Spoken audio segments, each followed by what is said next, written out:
Oh my God. The video is frustrating and scary all at the same time, and it's happening every single day across South Carolina. Last June, the Department of Education conducted a survey with 25 of the state's 81 school districts. On that one day, bus drivers reported nearly 400 vehicles illegally passing stopped buses. If that's an average day, that's 72,000 brushes with disaster each year in just 1/3 of the state's districts. I watched 4 videos from another school district, and it makes the hair on the back of your neck stand up. Every time you see one. Wes Fleming is the director of transportation for the Berkeley County School District. They don't have exterior cameras yet, but he says they're coming.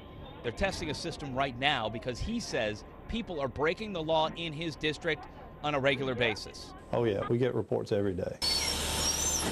Since I started investigating this, found out a couple of things. Number one, there aren't too many school buses across the state that have these stop arm cameras.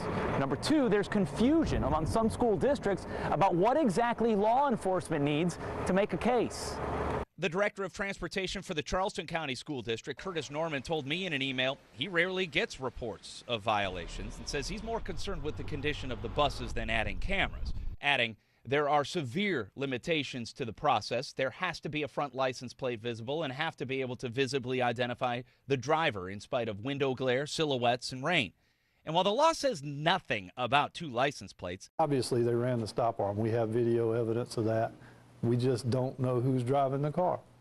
Fleming agrees with Norman on the confusion over how clear of a shot of the driver law enforcement needs from those cameras. We're here because I'm not real sure what you need to prosecute. Fleming met with officers from several jurisdictions in the county on Friday to see if the system that he's testing can give officers enough to write a ticket. In general, the answer is yes. State troopers will back that assertion up with wins in the courtroom. They tell me the cameras provided enough evidence for them to successfully prosecute 3 drivers in the Midlands and upstate since the school year started. When it comes to the condition of the fleet, Fleming says that's a whole different story. But if these cameras can help protect the kids who ride the current buses, old as they may be, that's his primary concern. As long as we're running old buses and we're having people pass them illegally at the safety of the children, we need to address it. It's a major hazard, and hopefully we can capture some information, get with law enforcement, and start pursuing some convictions in our area. I checked with a couple of the companies that are in the bus camera game, and they said the average cost to add outboard cameras to existing camera systems inside the buses is about $1,500 to $3,000 per bus. And while upfitting every bus in every fleet is unrealistic, law enforcement says drivers just not knowing which bus could have those cameras is a deterrent that could save lives. Brad Franco, News 2.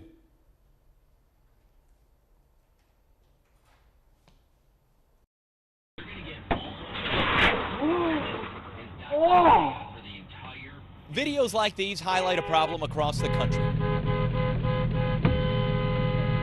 Drivers ignoring the law and passing a stopped school bus.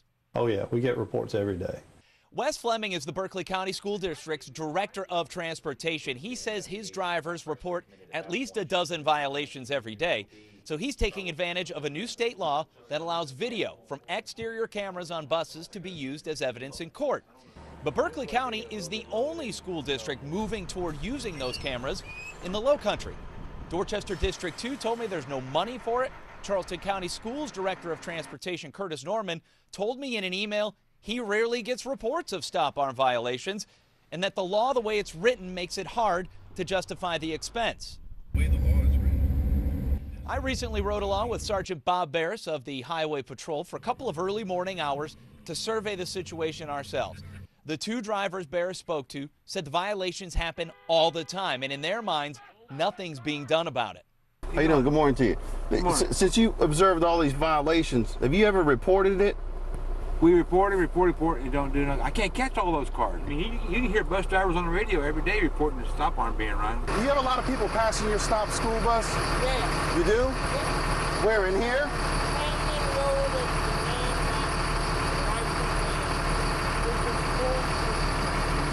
report these violations? Despite what the drivers say, Norman says he's not getting those reports, and neither is the Highway Patrol or local law enforcement for that matter. Durham told me in a statement that they pass along any reports from drivers to the Highway Patrol. So if what the drivers say is true, clearly there's a breakdown, and I'm going to keep digging until I find out where that breakdown is. Brad Franco, News 2.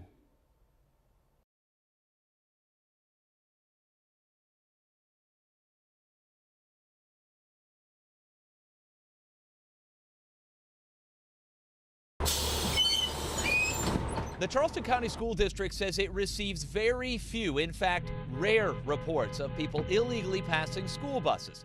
So they say investing in exterior cameras to catch those violators isn't worth the money. We report, and don't do nothing. I can't catch all those cars. But bus drivers in the county disagree. They say it happens every day. So armed with my cell phone camera, I went out and watched. I personally witnessed 4 people passing this bus on Highway 17 in Mount Pleasant, and 2 more passing this bus on Rifle Range Road. 1, 2, 3. So I showed that video to the Mount Pleasant Police Department, and they set up a 2-day targeted enforcement operation. One of the first buses we followed went down Rifle Range Road. You can't see it from the patrol car's dash cam, but as it picks up a group of kids, the traffic behind the bus stops. But a driver coming the opposite direction does not. The woman driving this car told the officer she knew exactly what she did, but what she wasn't ready for is the nearly $1,100 fine she'll have to pay. I don't have $1,000 to pay that, sir. Same spot, just this past Monday, another stop bus passed illegally. Did write to a citation for passing stop school bus. Unfortunately, the fine on that was $1,067.50. Bus drivers tell me they report these violations to their supervisors, and Durham School Services says they pass those reports along to the Highway Patrol. However, troopers say they only received 14 reports since the start of the school year in August, and we witnessed 8 in just a couple of days at only 2 different bus stops. I checked with several local agencies, and they tell me nobody from the district or bus system has alerted them to any trouble spots. I mean, if they're seeing it and not letting us know about it, you know, we have limited numbers. We can't be everywhere at all the time. So if they let us know about it, bring it to our attention, we can do something about it, like we're doing now. Eventually, somebody's going to get hit, and there's no excuse for that. After repeated tries to get someone from the Charleston County School District to go on camera to respond to what my investigation found, they refused and instead sent me the standard "safety is our top priority" statement, but did not address any of my questions regarding the discrepancies between what bus drivers reported and we witnessed and their accounting of the number of stop arm violations. Brad Franco, News 2.